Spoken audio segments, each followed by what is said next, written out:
Айгөл Әхмәтғалиева. Өч тәңкә.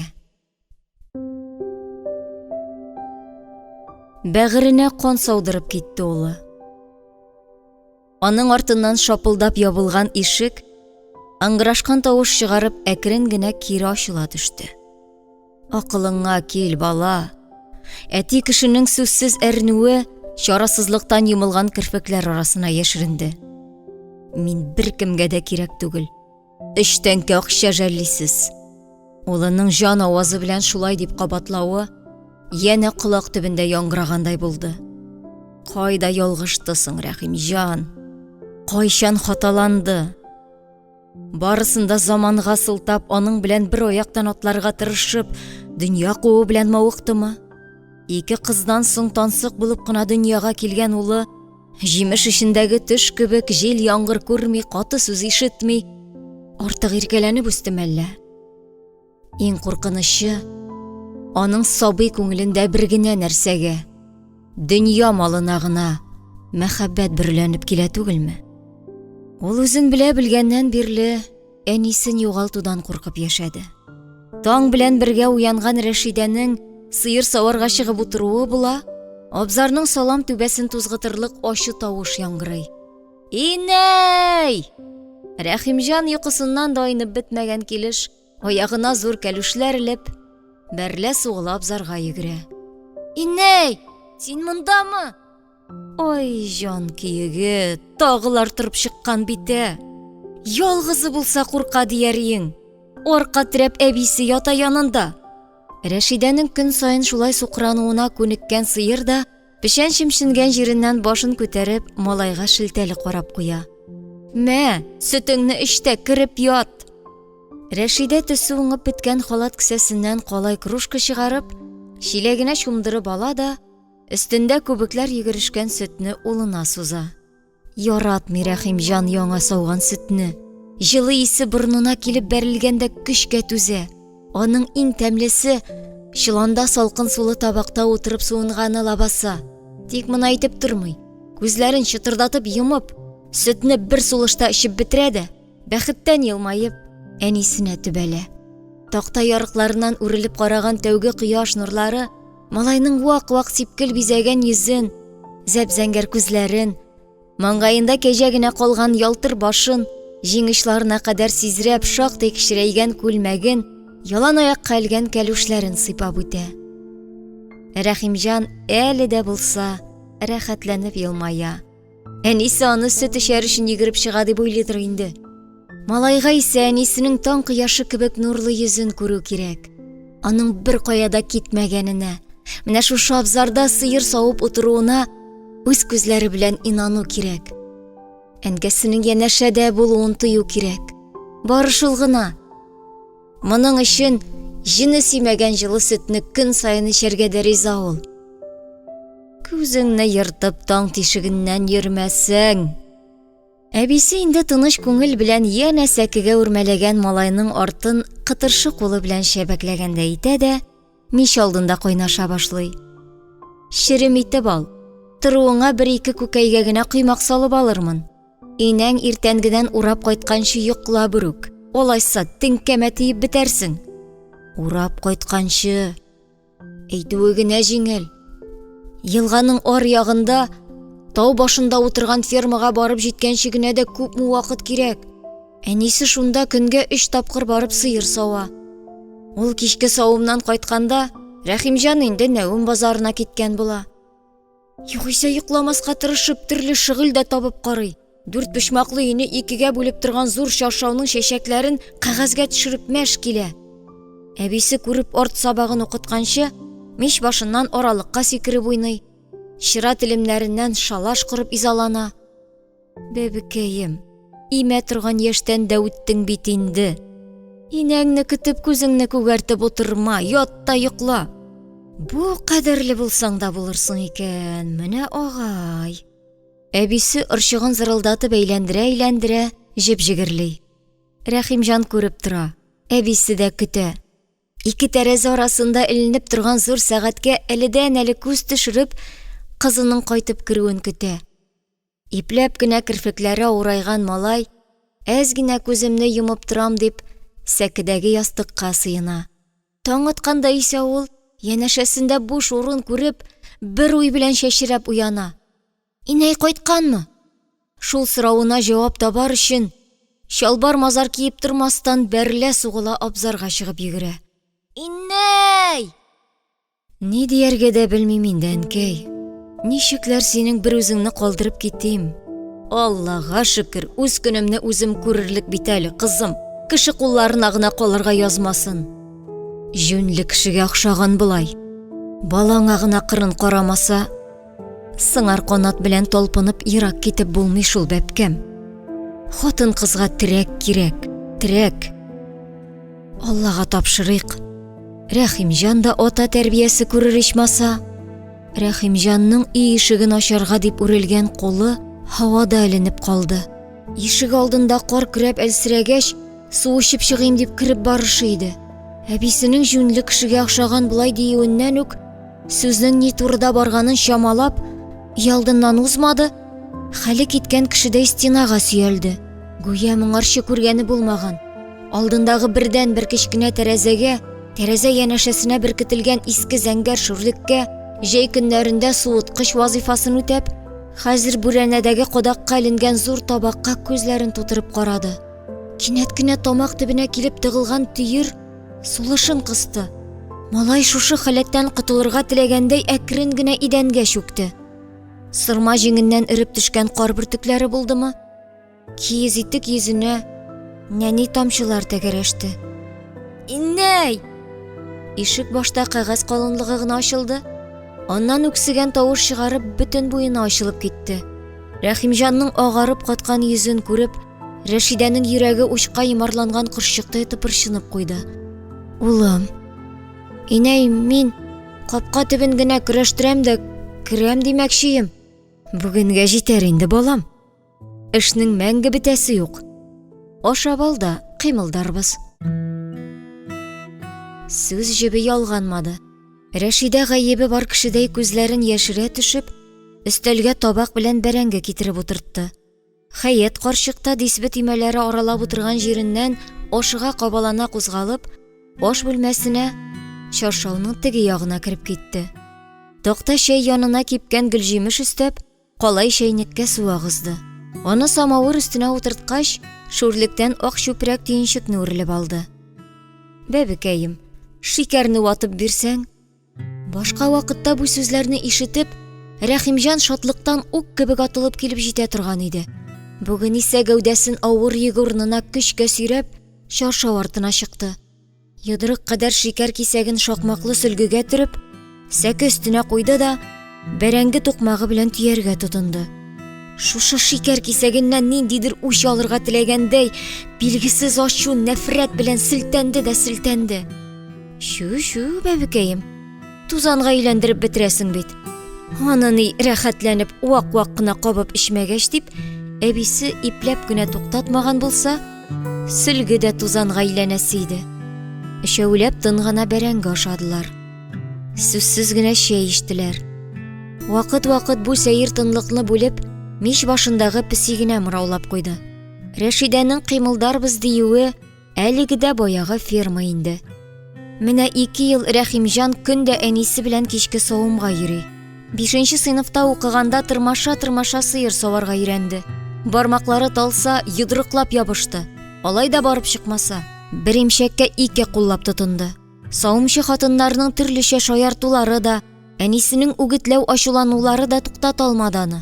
Мәктәп дигәннәренә барасы булмаса, иртән дә көндез дә килер иде әле. Әнисе кистереп әйтте шул. Билгеләрең төшсә, 2 аягыңны берсен дә атламыйсың диде. Язгы көзге пычракта бата шума ферма тавыннан күтәрелүләр һич кенә дә рәхәт түгелен.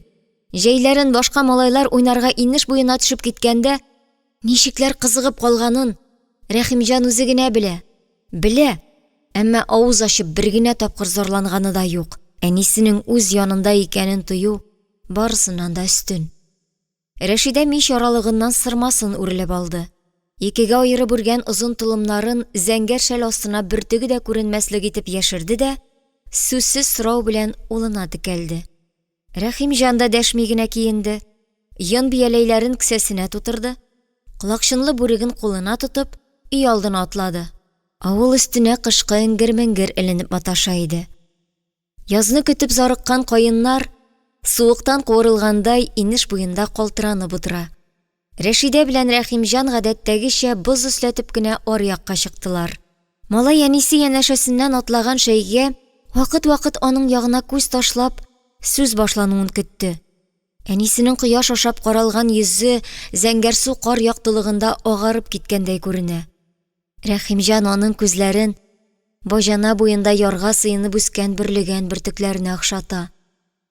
Озын кирпекләре исә Низам күлен каймалап алган камышлар диярсең. Балык тотып утырганда игътибар иткәне бар. Җил исеп китсә, камышлар кирпек тибрәлгәндәй, җиңелчә генә иелеп бөгелеп куя. Улым. Рәшидә сүзен ничек башларга белмичә, бер тын төртелеп калды. Син инде сабый түгел. 14 яшың тулды. Шуңа күрә яшереп нитеп торасым килми. Инәй, син кияүгә китәргә җыенасыңмы? Әлеге сорау Рәхимҗанның җан түреннән өзелеп төште. Ана белән ул сүз берләшкәндәй карлы сукмак уртасында туктап калдылар. Ишетеп тә өлгердеңме?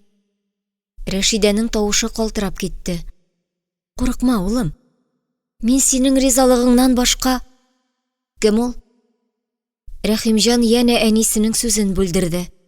Үзе сатлык күзләрен яшерергә теләп, баш очында асылынып калган күгелҗем болытка текәлде. Болытта ниндидер сагыштан мөлдерәмә тулган. Менә ташып түгелер кебек. Күрше Наратлыдан Фәһим абыең 2 ай элек хатыны үлеп киткән. 4 баласы ятим калган. Ятим дип, олыларының үз уясы бар инде. Бәләкәе кызганыч менә. Онысы 6 айлык кына ди. Мин инде, улым, синең белән сөйләшми торып, әдә димәдем, җәдә димәдем. Фәһим абыең әйтә, Рәхимҗан да үз улым кебек булыр. Ким хур итмәм ди. Ясләдә аш пешерүче кирәк икән. Миңа да фермада йөргән ише булмасы ичмаса. Рәхимҗан нәкъ баягы кебек тамак төбендәге төерне көч-хәл белән йотып җибәрде. Бу көннең иртәме соңмы килеп җитәчәген чамалы иде ул. Чөнки әбисе җай чыккан саен читләтеп кенә шул хакта сүз кузгата. Улым, сиңа әйтәм, киленем, син тыңла дигәндәй, Рәшидәгә акыл өйрәтә. Янәсе, сораучылар барында кияүгә чыгып калса, ак сакаллы карт булыр ие. Рәхимҗан өйләнеп үз дөньясын корыр. Гел сине саклап ятмас. Минем дә тегендә китәр көннәрем ерак түгелдер. Туада каз шикелле бер үзең утырып калырсың, Алла сакласын дип, колагына тукый. Ишетү түгел бу хакта уйласа да, Рәхимҗанның балаеннары кабара. Әбисе әйткәннең хак булуын акылы аңласа да, йөрәге килешергә теләми.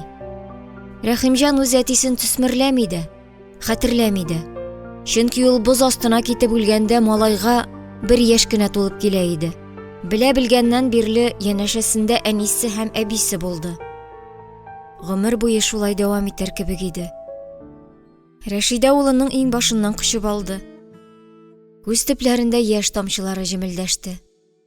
Эй, улым, синең өчен дә әйбәтрәк булмасмы дим. Егет булып киләсең, өс башыңны бөтәйтәсе иде. Кеше балалары төсле институтларда укытасы иде бит. Рәхимҗан ни дә булса әйтергә ашыкмады. Әнисенең кул астыннан читкә тайпылды да адымын кызулатты. Әрнү, үпкә, рәнҗү кебек хисләр барысы бергә кушылып бәгырен кидерде. Яшелпәсе каплаган күзләре дә, сулык-сулык килеп тыпырчынган йөрәге дә бу хәбәрне күтәрергә әзер түгел иде. Ул бит аның, бары тик аның әнисе. Һәм аны җиде ятлар белән бүлешү, бишектә яткан ниндидер сабыйның әнисе урынында күрү. Башка сыймаслык, күтәрә алмаслык бер нәрсә. Малай эчендә кайнаган утны да, яңакларын пешереп аккан күз яшьләрен дә әнисенә күрсәтмәскә теләп, тауга каршы йөгерә үк башлады. Рәшидәнең дә сыгылып төшеп үксегәнен, йөрәгенең 1000 телемгә телгәләнгәнен Рәхимҗан сизмәде, күрмәде. Мин беркемгә дә кирәк түгел. Мин беркемгә дә кирәк түгел. Мин беркемгә дә кирәк түгел. Иреннәреннән рәнҗүле сагыш булып шушы сүзләр түгелде. Малайның калтыраулы пышылдау белән беркемгә дә дип туктаусыз кабатлавына алардан котылырга теләгән әбисе дә, шит баланы тәрбияләргә җыенган әнисе дә, аларның әлегәчә тыныч кына яшәгән тормышларына килеп кергән җидият Фәһим абыйсы да сыйган иде. Күр инде, әгәр Рәхимҗан риза булса, әнисе ике дә уйлап тормыйча, барысын ташлап китәргә әзер имеш. Шушы тауларны, алар кочагына сыенган кечкенә инешне, җәйләрен мамык очырып утырган тупылларны, авылны, әбисен. Шитләре шелтәрләнеп торган юка кыймакларны ул гына пешерә белә. Тәрәз төбендә шаулап утырган, кул тидереп үтсәң, бөтен өй эченә хуш ис тараткан исле гөлләрне, әбисе аларны кояшка таба бура-бура күз карасы кебек тәрбияләп үстерә. Һәрберсенең үз төсе, үз холкы булган сыерларны, Рәхимҗан былтыр гына әнисе төркемендәге һәр сыерның мөгезенә акка зәңгәр борчак төшкән чүпрәк бәйләп чыкты. Югыйсә җәй көне җәйләүгә чыккач, көтүдән тиз генә табып алырмын димә. Малай үзен көткән югалтулардан качып котылу чарасы тапкандай, башындагы бүреген йөзенә каплады да, үксеп елап җибәрде. Әйбәтмесез? Ишек ачылып китте һәм кашагага башын бәрмәс өчен иелә төшеп, алып гәүдәле ир заты килеп керде. Хәят карчык авызын яулык чите белән каплап кына сәлам бирде. Өстәлдә токмаш басып мәшәләнгән Рәшидә исә кунакны күрүгә уңайсызланып аны түргә әйдәде. Әйбәт кенә әле Фәһим абый. Әйтми дигәндәй, чаршау артында сәкедә дәресләрен караштырып утырган Рәхимҗан дерт итеп китте. Гәүдәсе куырылып, кечерәеп калгандай тоелды. Әбисенең "Чык улым, кунак абыең белән исәнләш" дигән сүзләрен әллә ишетмәде, әллә ишетергә теләмәде, малай селкенеп тә карамады. Фәһим кайры тунын салып мич аралыгын алып куйды. Идән сайгакларын шыгырдатып, өстәл янындагы артсыз урындыкка килеп утырды. Менә ул тамак кырып алды. Бер мәлгә уңайсыз тынлык урнашты. Рәхимҗан түзмәде. Курку катыш кызыксыну белән чаршау уртасындагы энә күзедәй тишеккә төбәлде. Бу аның бик бәләкәй чакта ук үзенә ачкан бер дөньясы. Әбисенең ахирәтләре кул эшләрен тотып биләмгә килеп керсә, малай тәрәзә буендагы киң сәкедә үз мәмләкәтен төзеп рәхәтләнә иде. Теге яктан иләр булганын белеп тору өчен, чаршаудагы яшел яфракның уртасына бармак сыярлык тишек тә ясап куйды ул. Әбисе бер көнне сукрана тексә, икенче көнне шул угрында янә күзәтү ноктасы барлыкка килә бирде. Бүген дә инде сизри төшкән чаршауның төсе уңган яфрагында шул шуклыкларның җеп сыярлык кына эзе калган иде. Малай тезләнеп утырды да, бер күзен кысып, икенчесе белән шунда төбәлде. Әнисе куна тактасын тәрәзә буенарак шуыштырган, каушаган кыяфәттә кулындагы камырын чистартып маташа. Кызарып киткән бит очлары, маңгайына төшереп бәйләгән ак яулыгы, биленә буган шигүле алъяпкычы аны дөньяда бер шибәр итеп күрсәтә. Фәһим абый дигәннәре калын тавышлы, олпат гәүдәле булса да, оялчан бер малайга охшаган түгелме? Кулларын кая куярга белми тинтери бугай. Әле өстәлгә, әле тез башларына сала. Шигә чәчләренә чалда куна башлаган икән. Йөзендә исә ниндидер нур бар кебек. Зур кыңгырт күзләре, бераз калынча кашлары, шигә буйлап сузылган иске яра җые, ирен читләренә күренер-күренмәс булып кунаклаган җыерчыклар, күзләре бер аерым җылылык өстәгәндәй. Малай үз уйларыннан үзе куркып, читкә тайпылды. Бу кеше аңа бер күрүдә, бер мизгелдә ошаган иде. Ни бит, Рәшидә? Туп-туры өйегезгә килдем инде. Хәят апа хәер-фатиха бирсә, Рәхимҗан каршы килмәсә, әллә бу атнада ук тәвәккәлләрбезме дигәнем. Рәхимҗан янә яфрак уртасына текәлде. Әбисе мич янындагы караватка утырганда, Өйіп құйылған мендәрләрнең шигүле чәчәген бер туктаусыз сыпыра да сыпыра. Әнисе өстәл пишмагына басып, әллә кызганыч, әллә оялчан елмаю белән Фәһимгә караган. Рәхимҗан бөтен йөрәге белән тойды. Ошата бит әнисе бу абыйны. Әнә бит ничек ягымлы итеп өздерүпләр карый үзенә. Гаҗәп. Малайның күңелендә көнчелек тә, ачу да, үпкә дә уянмады. Ул үз гомерендә мөгаен тәүге тапкырдыр әнисенең бәхетле йөзен күрде. Бу минутта әнисе бер таңнан икенчесенә хәтле колхоз сыерлары арасында үткән елларында, шушы өйне салыр өчен ирләр белән бергә урманда утын кискәннәрендә, аннан соң биле сызлауга чыдый алмыйча, төннәр буе ая-гүрә йөргәннәрендә, мичкә ягар өчен иң башына күтәреп, кипкән кура ташыганнарында, барысын да оныткан кебек иде.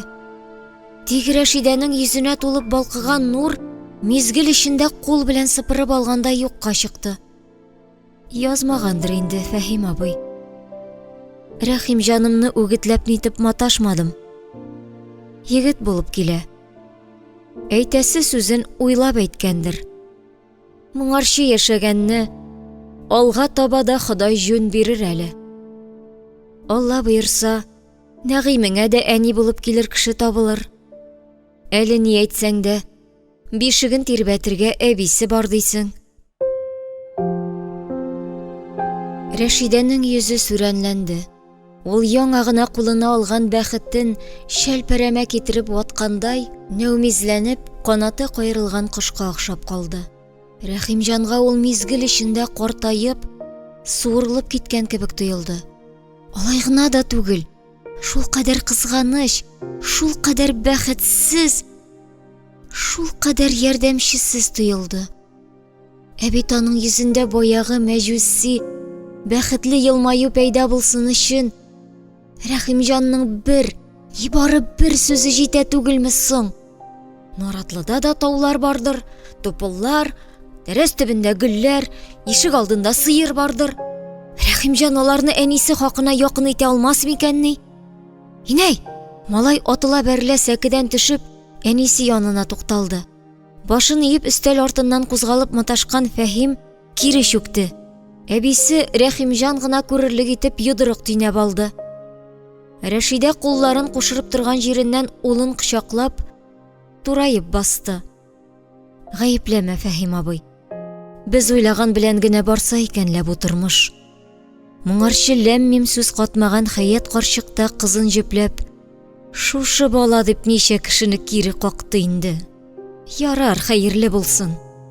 Кешедән ким яшәмибез әле, Аллага шөкер. Җил давыл чыкса, алагаем агачларны пыр туздырып, сындырып ташлый. Карыш буе зәгыйф үләннәрнең чәчен генә сыйпап үтә Худайның хикмәте. Рәхмәтеннән ташламасын, дип куйды. Инәй, Фәһим абыйларның авылында мәктәп бармы соң? Ничарадан бишара дигәндәй, Рәхимҗан әнисенә түгел, аптырап калган Фәһимгә сораулы караш белән текәлде. Анда барсак, сиңа точно фермага йөрисе булмаячакмы? Әнисенә эндәшсә дә, малай әле дә булса Фәһимгә караган иде. Ирнең йөзенә күзгә күренеп торган нур җәелде. Менә бу егетләрчә сөйләшү ичмаса, диде ул җылы елмаеп. Инәй, чык син Фәһим абыйга. Рәхимҗан бөтенләй олыларча әйтеп салгач, үзе дә җиңел сулыш алып куйды. Бу җиңел сулышка ни кадәр җан газабы, ни кадәр икеләнү, ни кадәр иңрәү сыйганын малай үзе генә белә иде. Мин дә малайларның даяр дип үртәп көлүеннән котылырмын. 2 ел буе тел йозагы астында бикләнеп килгән хисләр шушы бер җөмләгә сыеп бетте. Йөрәгенең яртысын туган йортында калдырып, Наратлыда яши башлагач, Рәхимҗан бер нәрсәне ачык аңлады. Ул ялгышмаган. Әнисен һәр чак бәхетле кыяфәттә күрү өчен әллә ни күп кирәк түгел икән. Менә ул маңгаена бөрчек тир чыгарып, мич алдында тәбикмәк пешереп маташа. Бишектәге Нәгыйм шыңшырга итсә, астындагы чүпрәген алыштырырга ашыга. Фәһим трактор белән капка төбенә кайтып туктаса, кешегә сиздермәскә тырышып кына почмактагы көзгегә күз төшереп ала. Кыйыдан сугына күтәршәле улым дип, Рәхимҗанның башыннан сыйпап уза. Ничә карама, түр яктагы караватта дисбе тартып утырган каенана, Фәһимнең әнисе, колакка катырак булса да күзгә бик үткер, яшь киленнең дә, Рәхимҗанның да һәр хәрәкәтен энә күзеннән үткәрә. Каты сүз әйткәне юк югын. Шулай да малай нигәдер аның карашыннан да, үзеннән дә шүрли, алдында чуалмаска тырыша. Муллык, тынычлык ташып торган алты почмаклы, ике яклы бу йортта барысы да бар. Һәм шуның белән бергә Рәхимҗан өчен бер нәрсә дә юк кебек. Ул бер нәрсәнең ни икәнен атап белмәсә дә, малай аның туган авылындагы кичкенә капкалы йорт, ишек алдындагы салам түбәле абзар икәнен, бакча артында тау шуган, җиләк җыйган кыңгыр тау, чуер ташлары күренеп торган инеш икәнен, шул инештән кара мунчага су ташыган әбисе икәнен яхшы чамалый. Дөньясын оныткандай дисбе тимәләре санаган кара әбигә Сәгыйдә исемле икәнен белсә дә, Рәхимҗан аны күңеленнән генә шулай атады, карап куйганда, үз әбисен уйлап, эче өзелде. Аның кичкенә генә җыйнак гәүдәсе, аркасына төшереп, ияк астыннан бәйләгән вак чәчәкле яулыгы, кирәк чагында баштан сыйпаган, ачуы чыкканда йодрык күрсәткән җыерчыклы куллары, хәзер ялгызы калгач, шул кулларына ике чиләк тотып, бөкрәйгән кыяфәттә инештән су алып менүе, кышын исә агач чанага бидон утыртып, тау итәгендәге кыйга баруы, барысы күз алдына килеп, җанын телгәләде. Бигрәкләр дә йомшак күңелле инде син. Әнисе улының ниләр кичергәнен йөрәге белән тоеп, гадәттәгечә аның башыннан сыйпады. Башта авыррак булыр шул улым.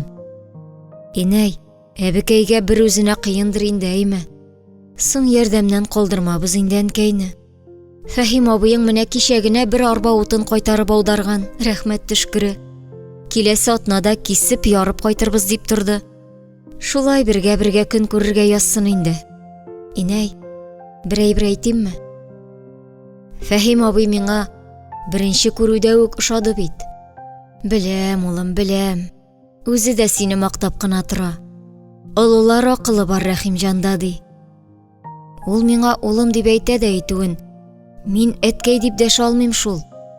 Ачуланмас микән? Күңелең ничек кушса, шулай инде шулым. Инәй, мин әбекәйне жәллим. И, бала. Үзеңнең сагынып үзгәләнүеңне уйламыйсың. Үзең турында уйлый да белмисең ахыры. Рәшидә күңеле тулып читкә борылды. Улым, менә моны Фәһим абыең сиңа бирергә кушты. Нәрсә аласы килсә, шуны алып ашасын диде. Үз кулыңа бирәсе иде, иртәнчәк эшкә киткәндә уятырга кызганды. Ул алъяпкыч кесәсеннән яшел эшлек чыгарып Рәхимҗанга сузды. Әрәм-шәрәм итмә инде, улым.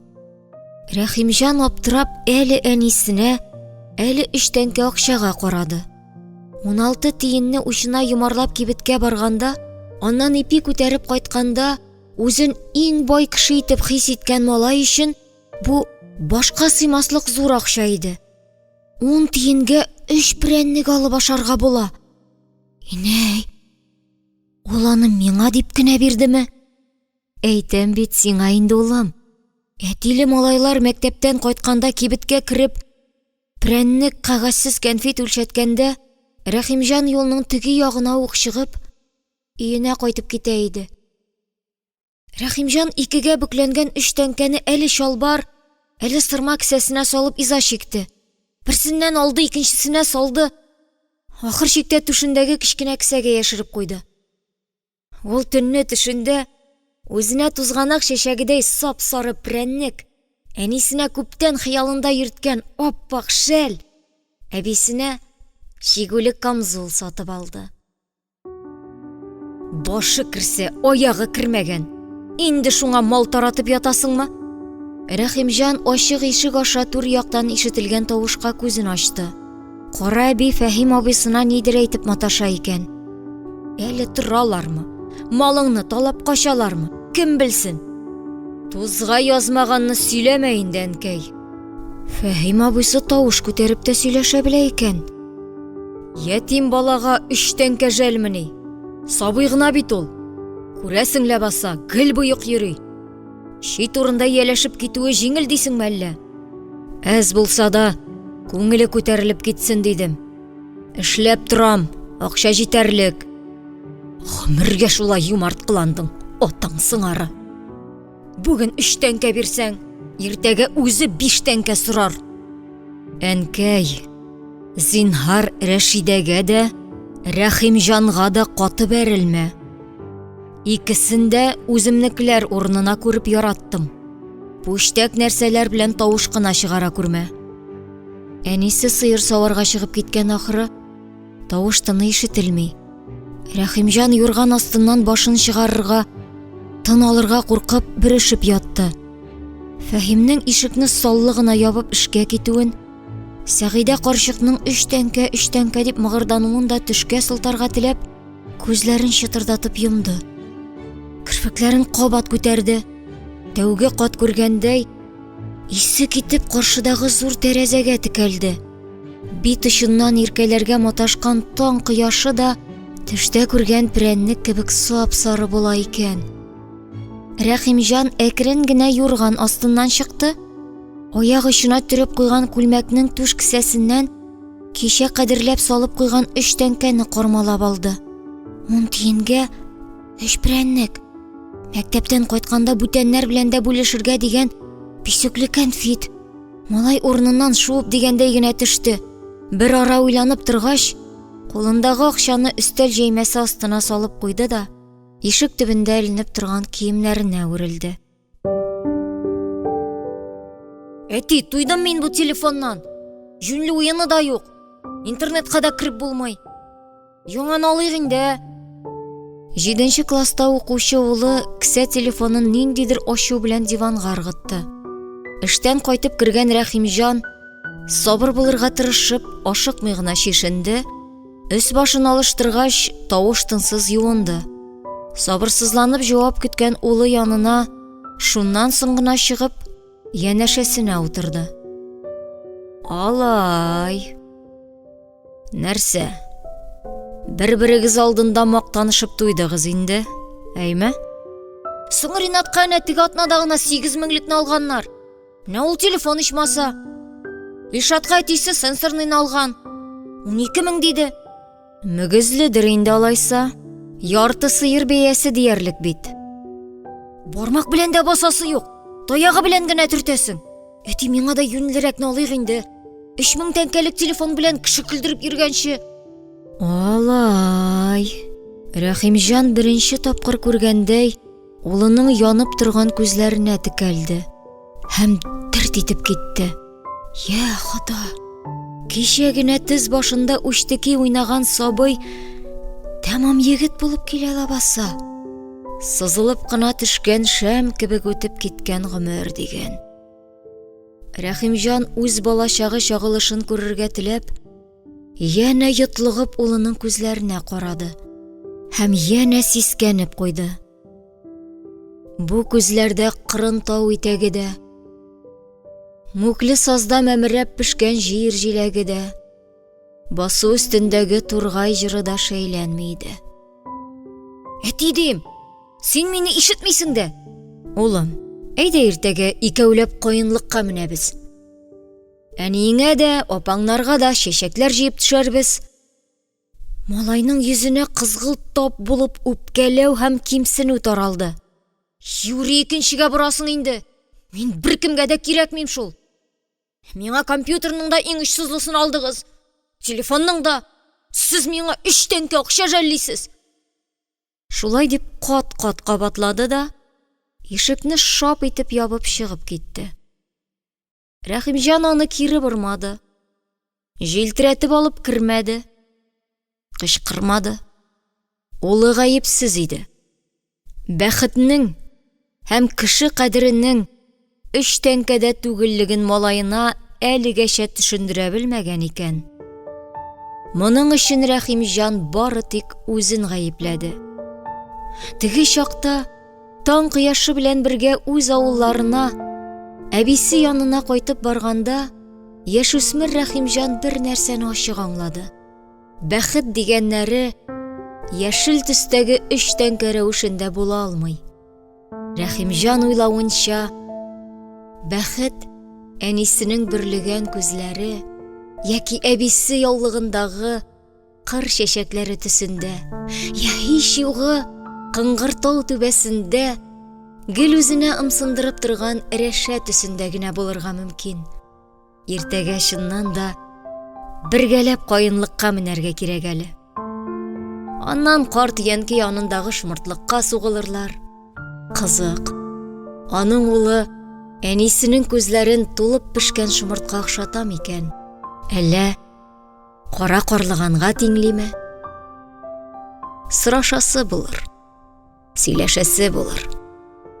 Әле соң түгелдер. Гөлчәчәк Хафизова укыды.